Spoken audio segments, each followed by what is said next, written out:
Alexander Sinclair felt the cold barrel of the gun press against his temple as rain pounded the alley around them. "You know too much, Alex. The board sends their regards," whispered Victor, his trusted CFO of 7 years and supposedly closest friend. In that moment, as death seemed certain, Alex made an impossible choice, one that would erase his $4.2 billion fortune, his identity, and his entire existence from the world. "Do it," Alex challenged, his voice steady despite the thunder in his chest. The rain washed away the blood from the grazing bullet wound on his shoulder where the first shot had missed.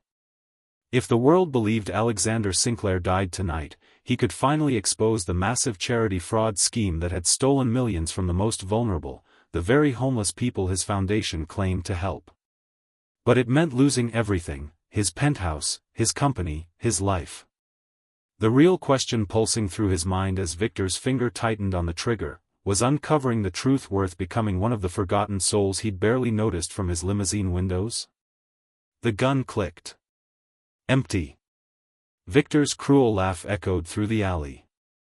"Just a warning, Alex. Next time, it won't be. You have 24 hours to sign the documents and disappear forever." As Victor walked away, Alex realized his life had just been split into before and after began now, on these wet streets, with nothing but the clothes on his back and the encrypted flash drive burning a hole in his pocket. His only chance for survival, becoming the very thing he once pitied. 3 weeks later, Eliza Mitchell's sharp green eyes scanned the line of new faces at Westside Community Shelter. The social worker's practiced gaze caught on the tall man with the overgrown beard at the end. Something about him didn't fit. His posture, the way his eyes assessed the room, the careful distance he maintained. Despite the dirty clothes and weathered face, there was a presence about him that seemed out of place. And Eliza had become an expert at spotting inconsistencies. It had kept her alive after she'd testified against her abusive ex-boyfriend, forcing her to abandon her promising medical career and change her identity. "Name?" she asked when he reached her desk, trying to ignore how his intense blue eyes seemed to see through her professional facade. "James," he answered, then hesitated. "James Carter." The lie felt clumsy on his lips. Eliza's pen paused over the intake form. "Just so you know, Mr. Carter, we don't check IDs here, but I do have a talent for spotting lies." Their eyes locked, two people hiding behind carefully constructed masks. "Whatever you're running from," her voice softened almost imperceptibly, "it stays outside these doors. If you're enjoying this story of second chances and hidden identities, make sure to like and follow for more captivating content like this." The first week James spent at the shelter, he kept to himself, observing the community he'd once only aided through impersonal donations. By day, he collected cans and odd jobs, establishing his cover. By night, he meticulously documented everything he remembered about Victor Harmon's elaborate scheme that had diverted millions from Sinclair Foundation into offshore accounts. The irony wasn't lost on him. He'd created one of the world's most successful tech security companies, yet had missed the fraud happening under his nose by people he trusted. Eliza found herself drawn to the mysterious newcomer despite her professional boundaries. He spoke with an education his circumstances didn't match. His hands, though increasingly calloused, showed no signs of long-term manual labor. And sometimes, when he thought no one was looking, his posture shifted from the hunched stance of the downtrodden to something that radiated authority and confidence. "You're different," she stated bluntly one evening, finding him alone in the common room, scribbling in a tattered notebook. "Most people here have been beaten down by life until they believe they deserve nothing better. You still have fight in your eyes." Alex quickly closed the notebook, where he'd been mapping connections between board members and suspicious overseas transactions. "Maybe I haven't been on the streets long enough to lose it," he countered. "Or maybe you never truly lived on them at all," she challenged, sitting across from him. Their conversation stretched into the night, carefully dancing around the truths neither could reveal, yet finding unexpected connection in their shared experience of reinvention. For the first time since his death, Alex felt seen, not as the billionaire tech mogul the world had mourned in sensational headlines, nor as the invisible homeless man he now pretended to be, but simply as himself. Looking back, Alex could trace the exact moment his life began unraveling. 6 months before the rainy night in the alley, he discovered a discrepancy in the Foundation's quarterly report, a minor error that most CEOs would have delegated to accounting. But Alexander Sinclair had built his empire on attention to detail, and something about those numbers nagged at him. The homeless outreach program in Detroit showed impressive results with suspiciously low operational costs. When he'd questioned Victor about it over scotch in his penthouse office, his CFO had laughed it off. "Since when do we complain about efficiency, Alex?" Victor had asked, swirling his drink. "The board is thrilled. The press is eating it up. Our stock jumped 3 points on the charity rankings alone." Something in Victor's too casual dismissal had triggered Alex's instincts. That night, he'd begun digging deeper, eventually discovering that the Detroit facility existed only on paper. The funds, millions of dollars, had been channeled through a labyrinth of shell companies. When he'd traced them back, the trail led to his own board members, his trusted inner circle, and most damning of all, Victor Harmon himself. The betrayal cut deeper than he'd imagined possible. These were people he'd dined with, vacationed alongside, trusted with his life's work. And they'd been stealing from those with nothing to spare. Now, as he sat across from Eliza in the shelter's common room, Alex struggled to reconcile his two lives. Before, he'd thought himself a good man for his philanthropic gestures. Now he realized how hollow that virtue had been, signing checks from a distance while remaining untouched by the reality of suffering. "What about you?" he asked Eliza, deflecting her probing questions. "What brings someone like you to a place like this? You could be running a hospital wing with your organizational skills." A shadow crossed her face, and for a moment, he glimpsed vulnerability beneath her composed exterior. "Let's just say I understand starting over," she said quietly. "Sometimes the life you planned isn't the one you're meant to live." Before she could elaborate, an elderly man shuffled into the common room, visibly distressed. "Ms. Mitchell," he called, his weathered hands trembling. "They've taken Maurice to the hospital. Bad reaction to his meds." Eliza was on her feet instantly, professional mask firmly back in place. "Which hospital, Mr. Jenkins?" "County General." "That nurse, the kind one with the braids, she said to tell you they're keeping him overnight for observation." Alex watched as Eliza efficiently made calls, arranged for someone to cover the front desk, and grabbed her coat, all while reassuring the elderly man that Maurice would receive proper care. In those moments of crisis, Alex saw something that resonated deeply, a person who'd found purpose in being exactly where she was needed most. As Eliza headed for the door, she paused. "Our conversation isn't finished, James," she said, with emphasis on his false name. "Some of us have real responsibilities here. Not everyone has the luxury of mysteries." As the days passed, Alex found himself increasingly drawn into the shelter community. He met Darius, a former English professor whose brilliant mind was now clouded by unmedicated schizophrenia, Sarah and her 6-year-old daughter Lily, fleeing domestic violence with nothing but a backpack between them, and Mr. Jenkins, once a respected jazz musician who'd lost everything to medical debt after his wife's cancer battle. These weren't just sad stories to him anymore, they were people with names, dreams, talents, and dignity that circumstances couldn't erase. He helped Lily with her homework while Sarah attended job interviews. He played chess with Darius during his lucid periods. He listened to Mr. Jenkins' stories about playing with the greats in smoky Chicago clubs during the 1970s.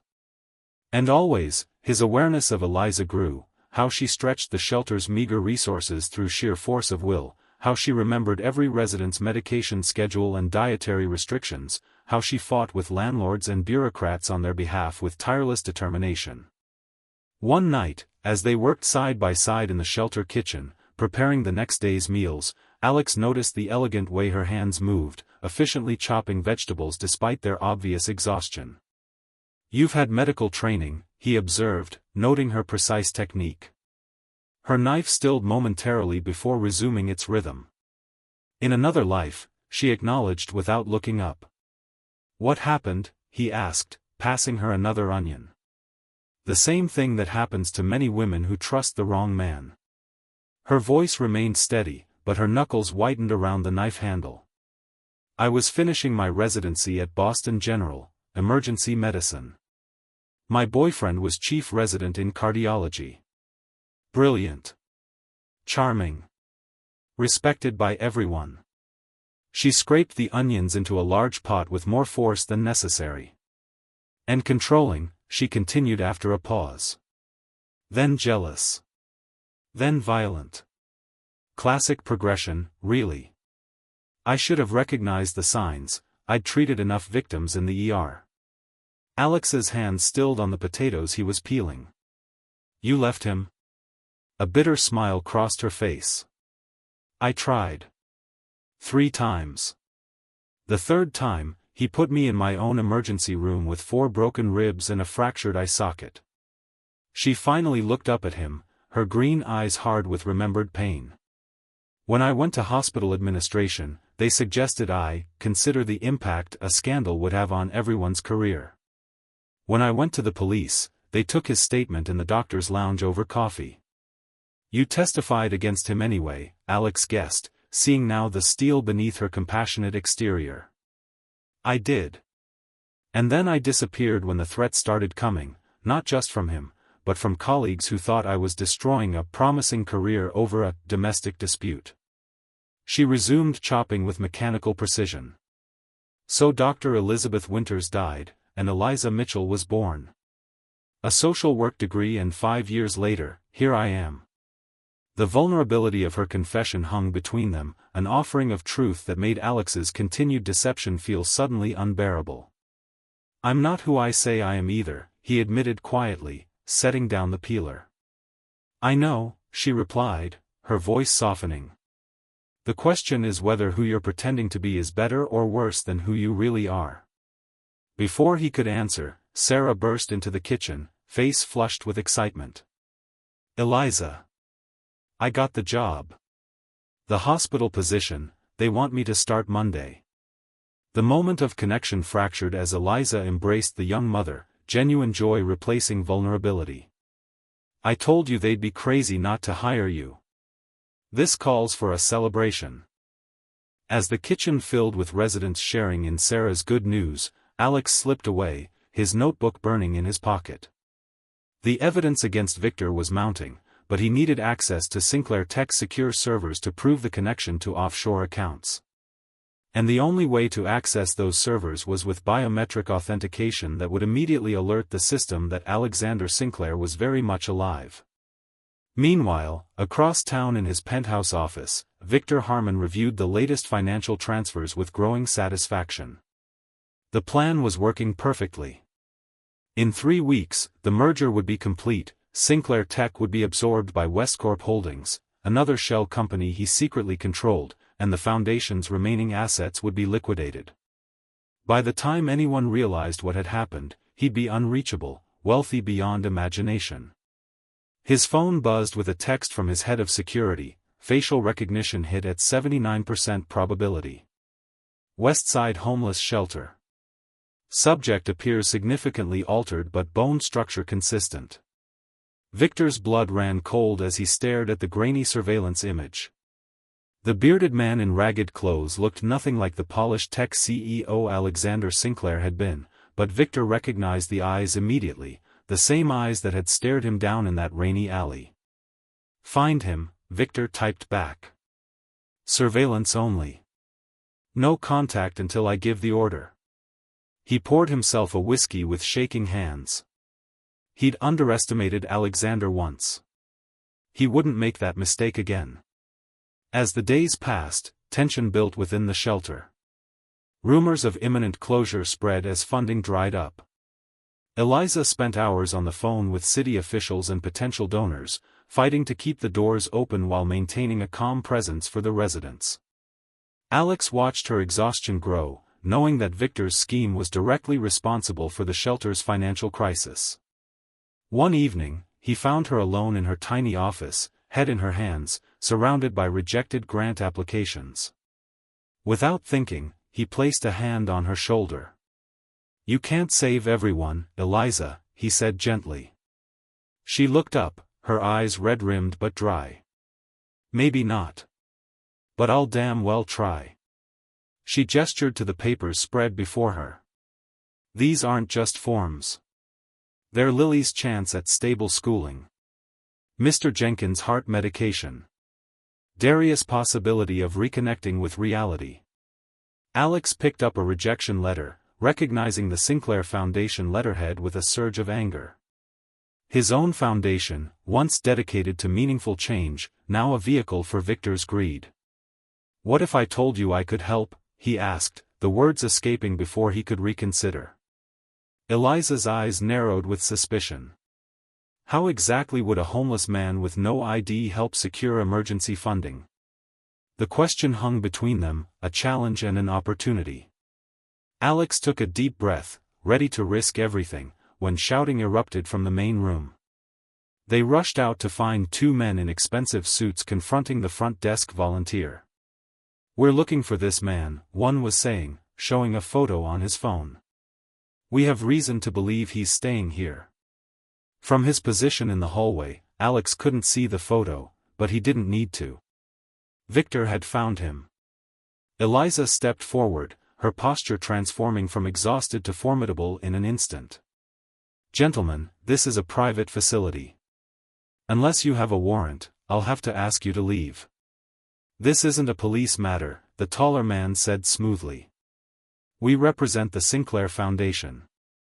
We're looking for a person of interest regarding some missing funds." Alex retreated silently down the hallway as Eliza handled the men with professional detachment, neither confirming nor denying any resident's presence.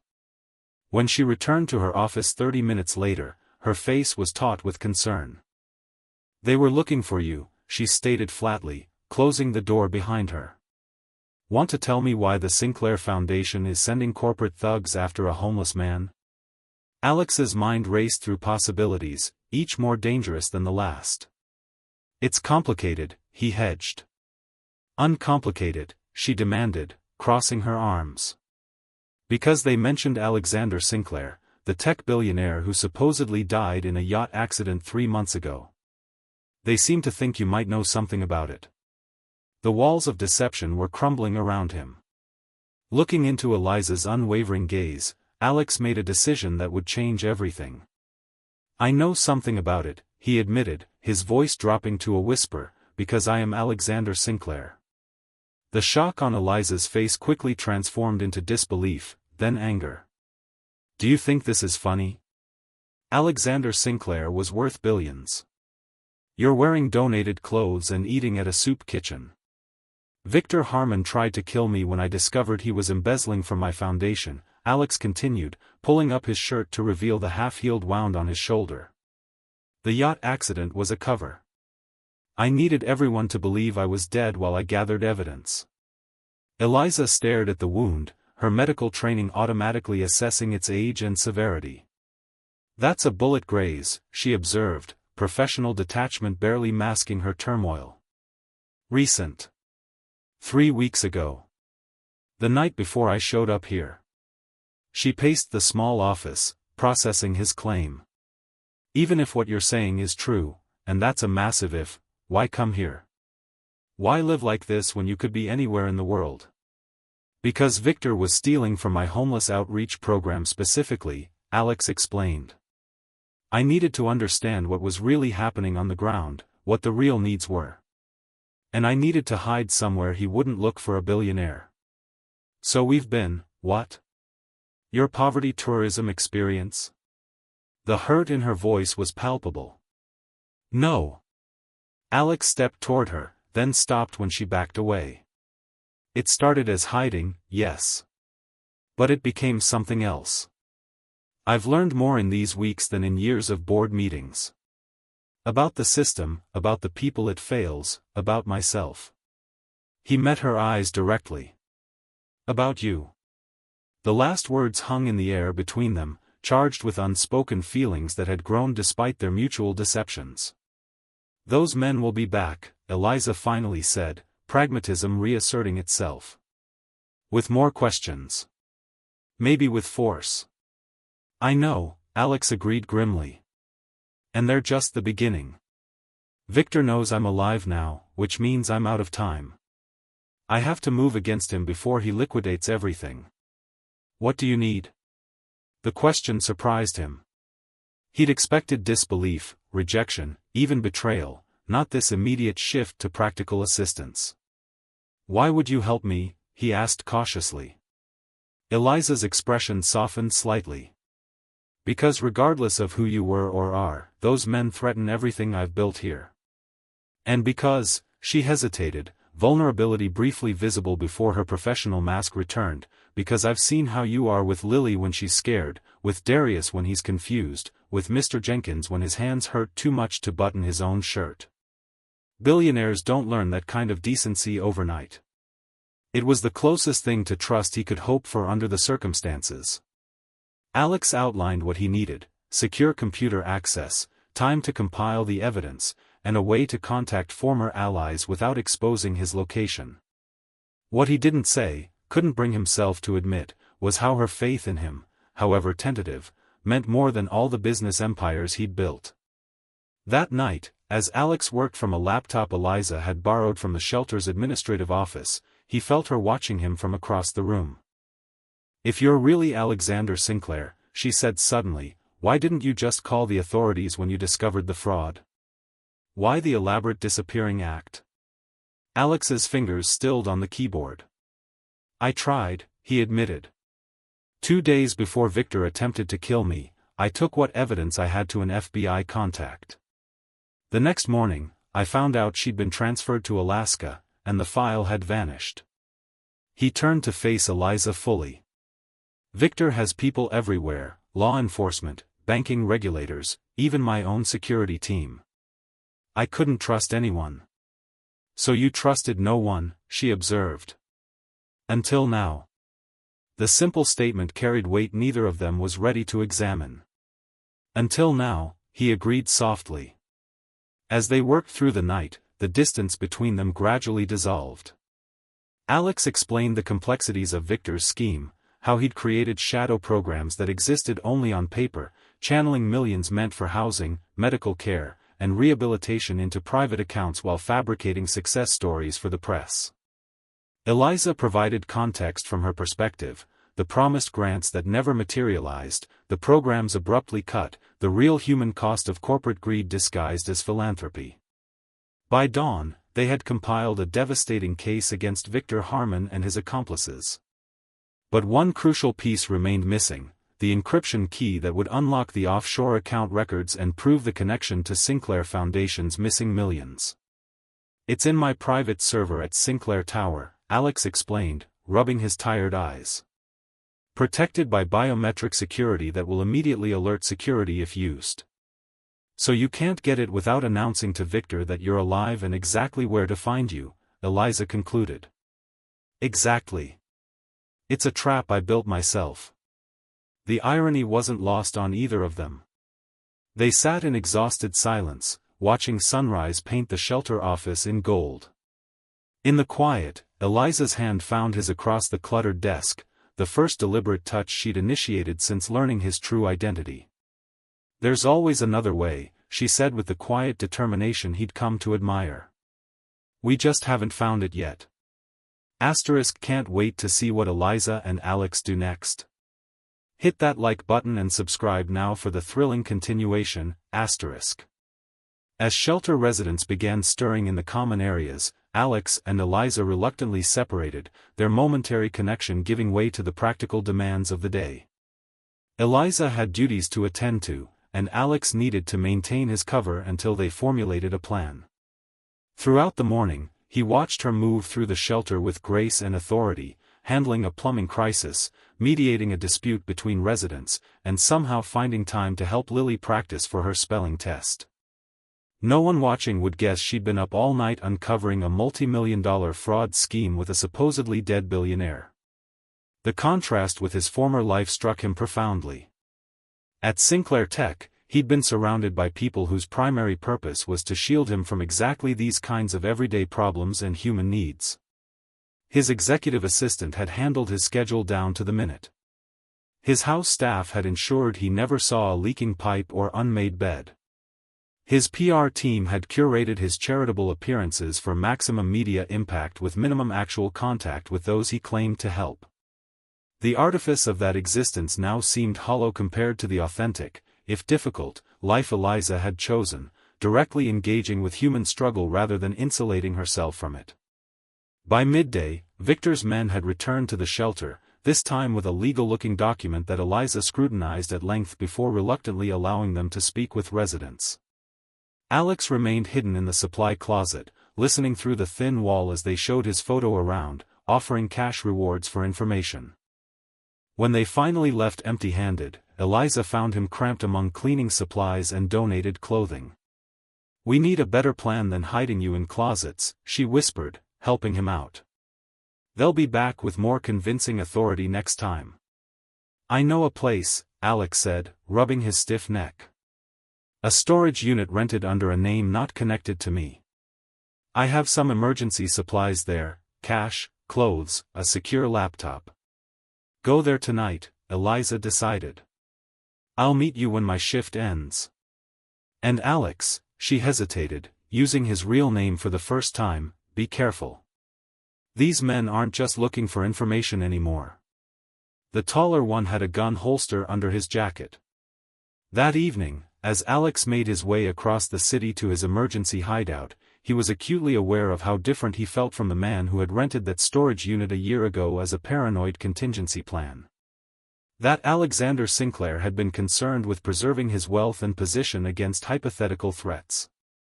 This Alexander, the one shaped by weeks of invisibility and unexpected connection, was fighting for something far more valuable. The storage unit was exactly as he'd left it, Spartan but functional, with a cot, basic supplies, and the secure technology he'd prepared for a worst-case scenario he'd never truly believed would come.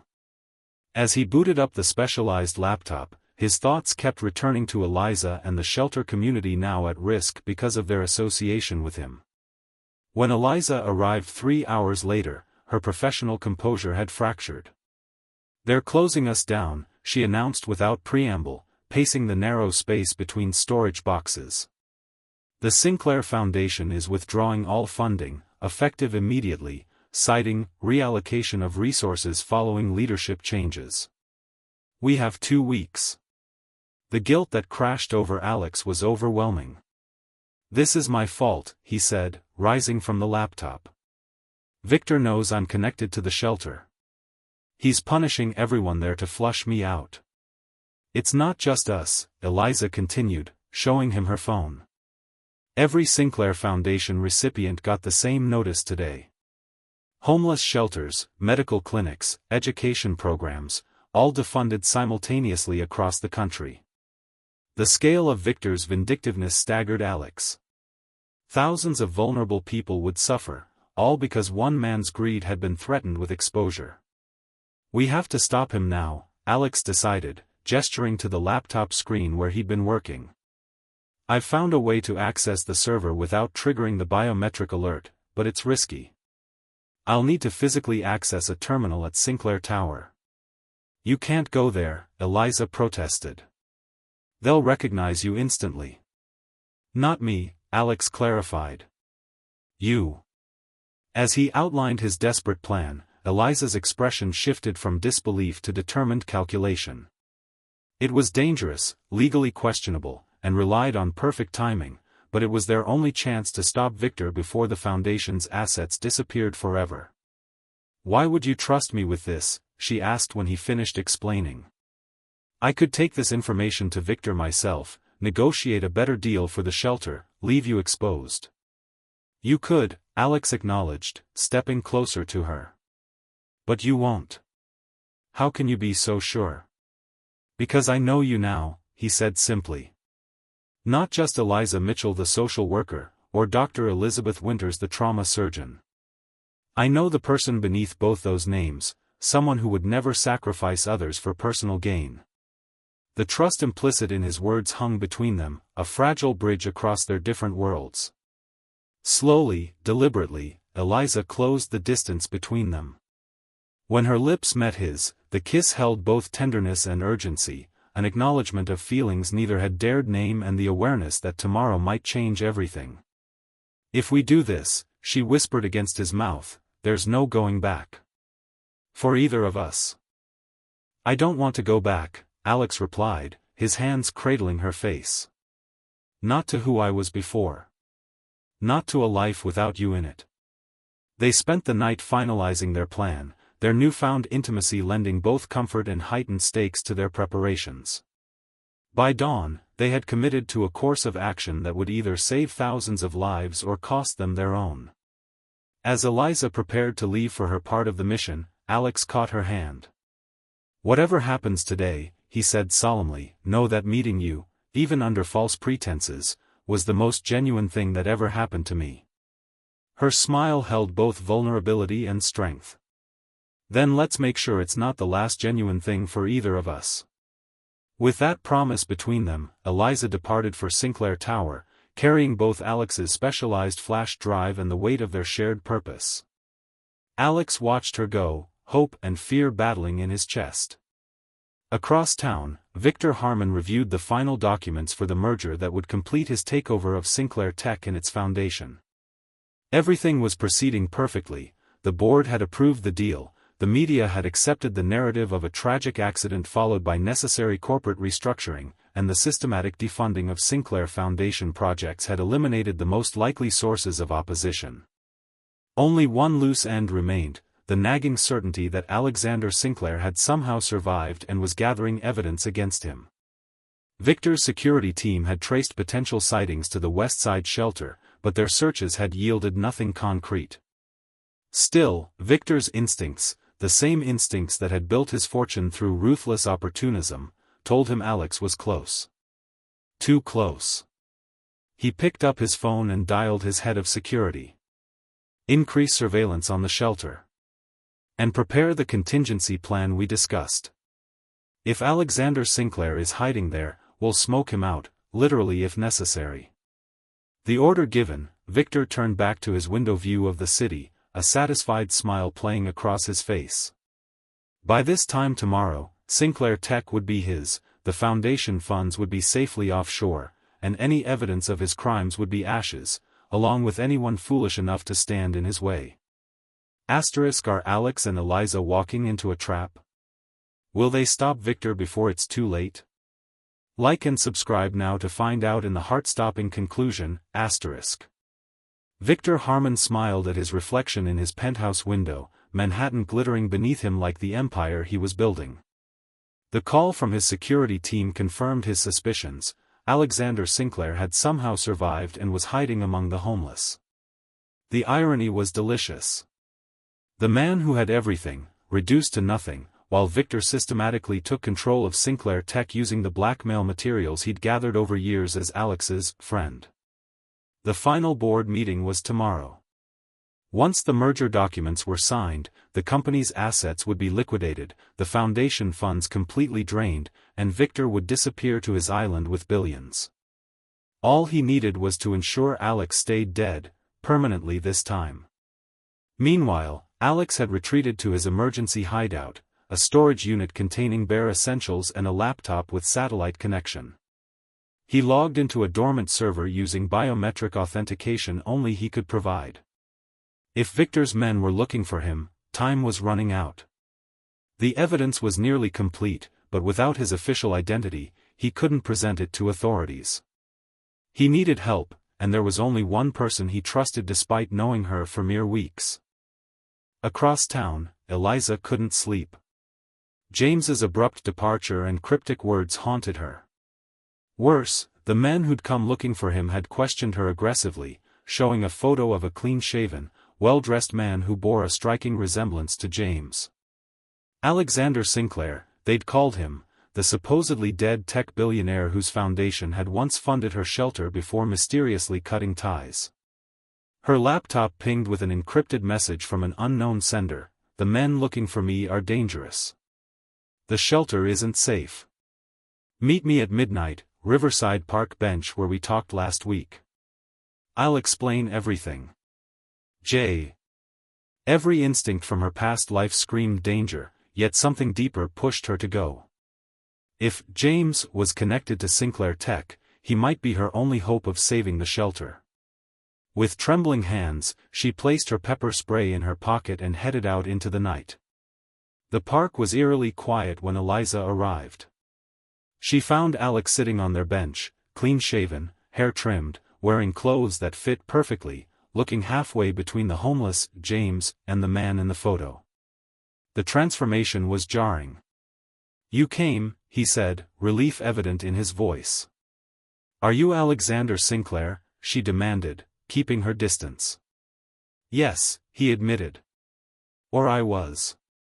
Officially, I'm dead. Why would a billionaire pretend to be homeless? Was this some sick social experiment?" Her voice cracked with betrayal. "No," Alex stood, stepping into the moonlight. "I discovered something terrible. My foundation, my company, everything I built was being used as a front for money laundering and fraud. When I confronted my board, my CFO tried to kill me." He touched the scar on his shoulder. "I realized my only chance to gather evidence was to disappear completely. Why should I believe you? Because tomorrow, Victor Harmon will complete his takeover of my company, dissolve the foundation, and dozens of shelters including yours will lose funding overnight. Unless we stop him." The conviction in his eyes made Eliza waver. "How exactly would we do that? I'm just a social worker. A social worker with access to shelter records showing systematic withdrawal of promised funds. And I'm a dead man with server access and offshore account numbers."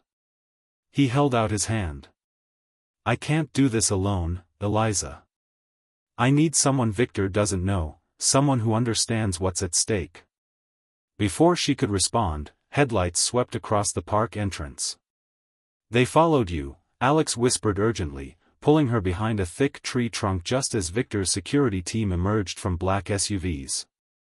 Pressed together in the darkness, hearts pounding in terrifying synchronicity, Alex and Eliza faced a choice that would determine not just the fate of the shelter, but their very survival. Are you on the edge of your seat? Double tap that like button and subscribe now to find out if Alex and Eliza escape Victor's men. I know you're here, Alex. Victor's voice echoed through the park. Let's end this game. You're dead already, why not make it official? With security closing in from all sides, Alex made a split-second decision. He pressed the flash drive into Eliza's hand. Everything's here, account numbers, recordings, all of it. If something happens to me, take it to Rebecca Chen at the FBI. She's the only one not in Victor's pocket. What are you? Creating a diversion. He brushed his fingers against her cheek, their first real touch. I'm sorry for lying to you. For what it's worth, James was more real than Alexander ever was. Before she could stop him, Alex stepped into the clearing. Looking for me, Victor? While Victor's attention fixed on Alex, Eliza slipped away through the park's drainage tunnel, a route she knew from helping homeless teens find safe passage. Clutching the drive that contained everything Alex had risked his life for, she made a decision of her own. She wouldn't run to safety. Not this time. Not again. As she emerged from the tunnel several blocks away, Eliza pulled out her phone. She still had contacts from her previous life, people who owed her favors, who remembered Dr. Elizabeth Winters before she disappeared. One call to her former hospital colleague, now working at the FBI, confirmed that Agent Rebecca Chen was legitimate but had indeed been mysteriously transferred after beginning an investigation into financial irregularities at several major foundations.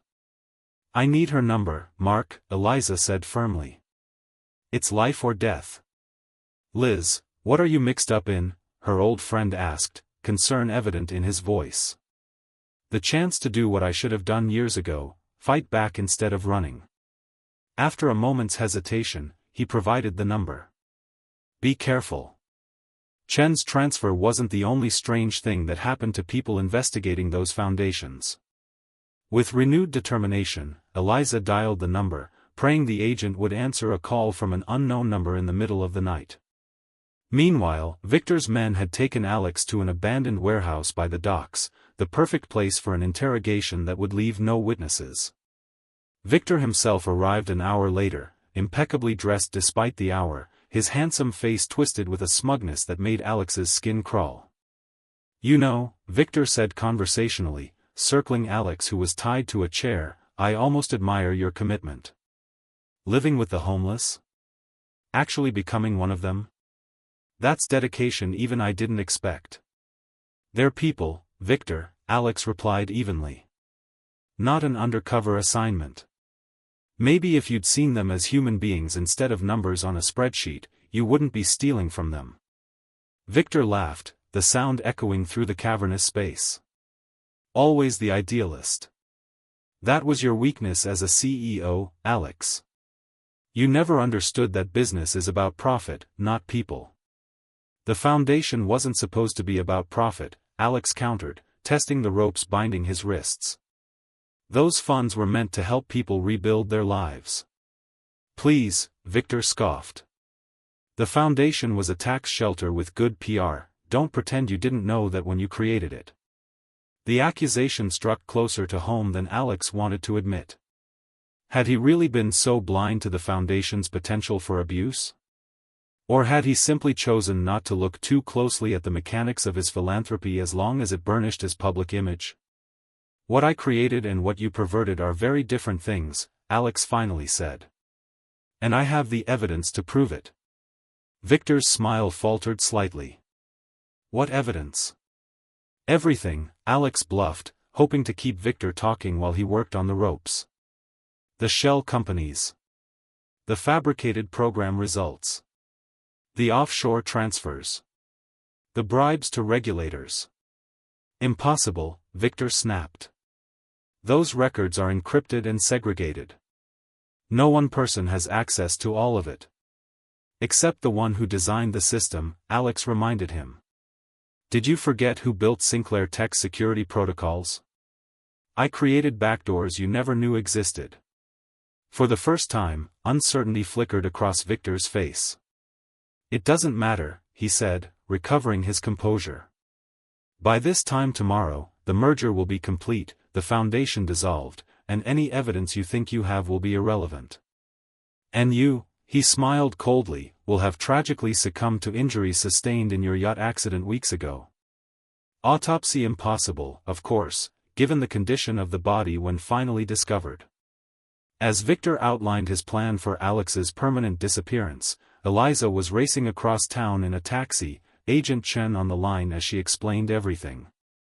The agent, initially skeptical, became increasingly engaged as Eliza detailed the specific accounts and transactions Alex had uncovered. "This connects to an investigation I've been building for years," Chen confirmed. "But I need hard evidence, documents, recordings, account numbers, things a court can use." "I have it all," Eliza assured her.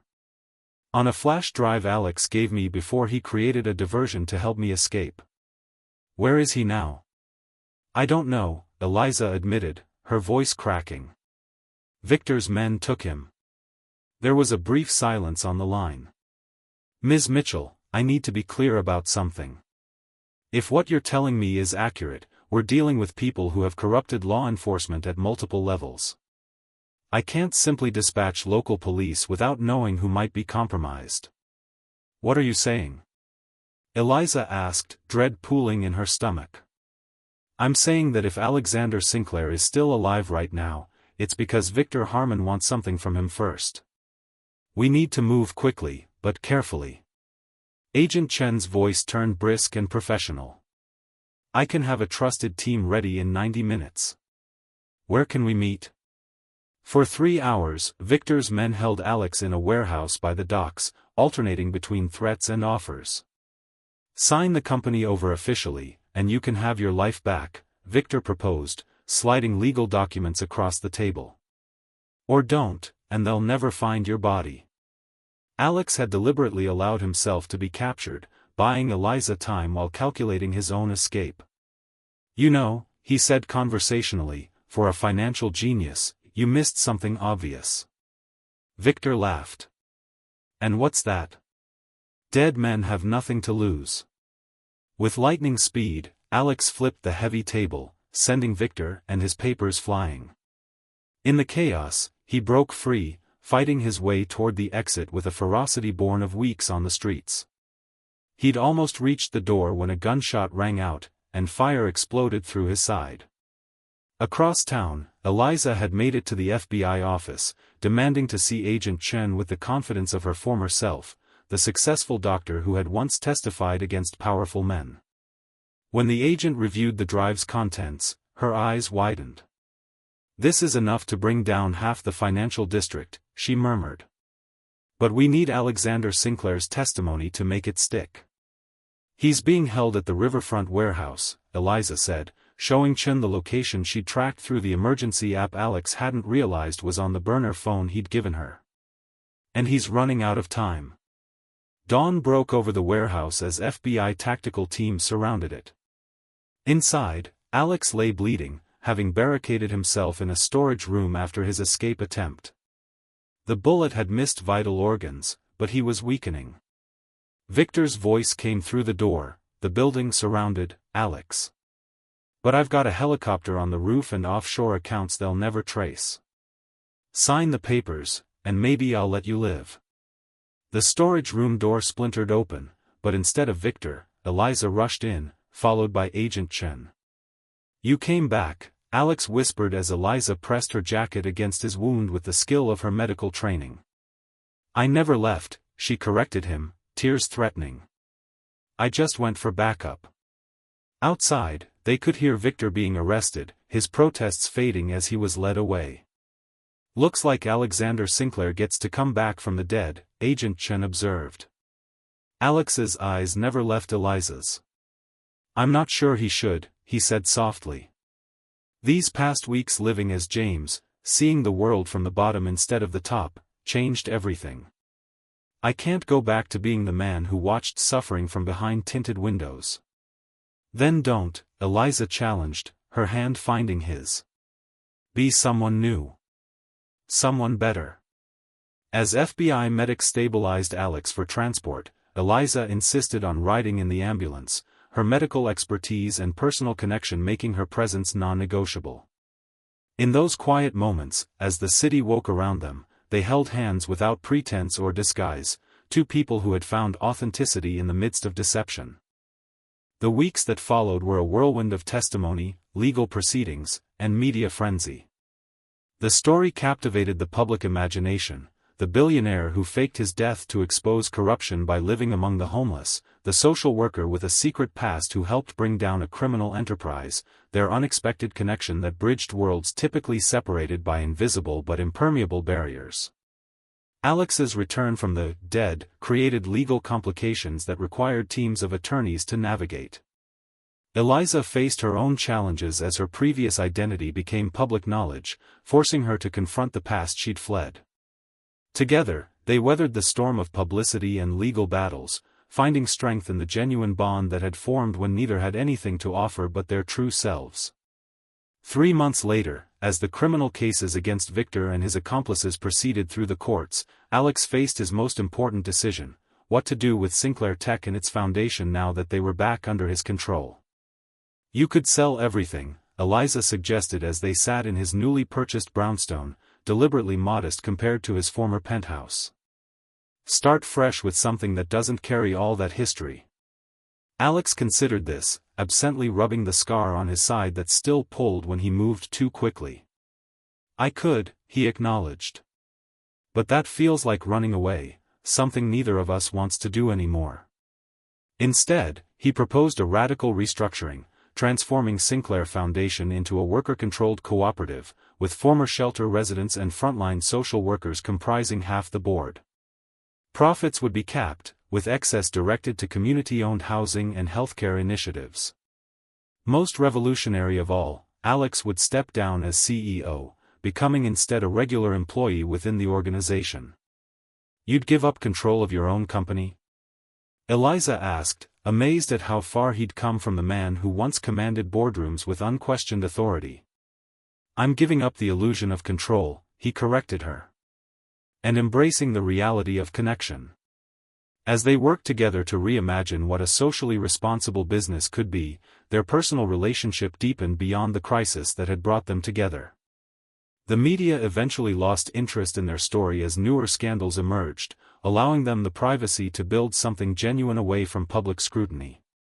If this journey of redemption and discovering what truly matters touches your heart, like and subscribe for more stories that remind us what humanity is all about. 6 months later, Alexander Sinclair stood before the ribbon-cutting ceremony of the New Beginning Center, a revolutionary complex combining transitional housing, job training, medical care, and social services.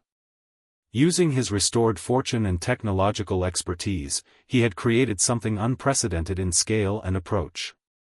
The media frenzy surrounding his resurrection had eventually died down, replaced by genuine interest in the sweeping changes at Sinclair Tech. The company now dedicated 50% of its profits to addressing homelessness and poverty, with transparency measures that set new industry standards. Victor and his accomplices were serving lengthy sentences, their assets seized and redirected to the communities they had exploited.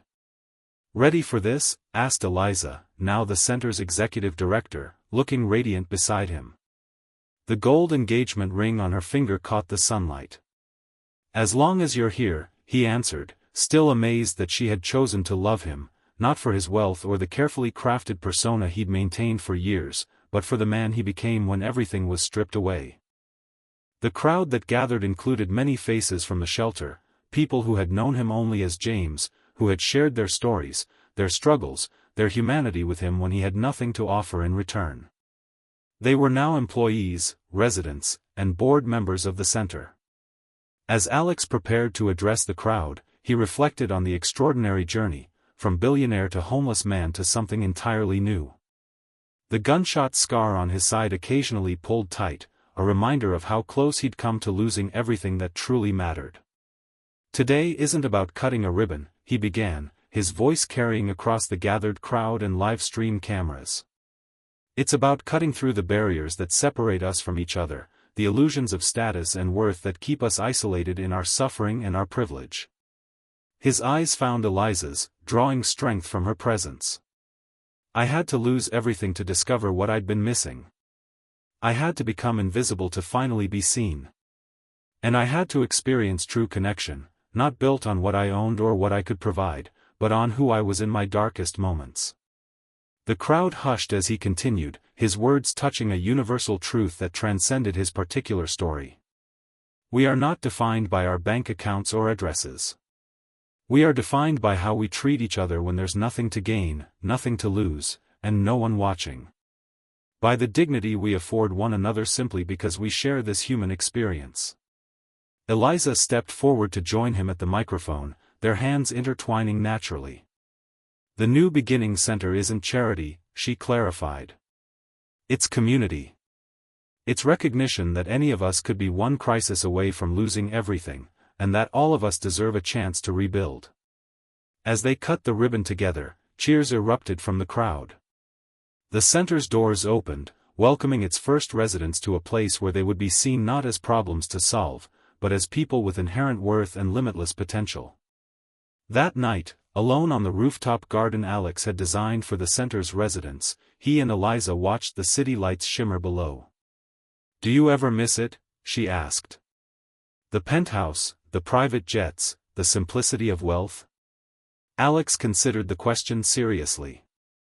"I miss the ease sometimes," he admitted. "But not the emptiness.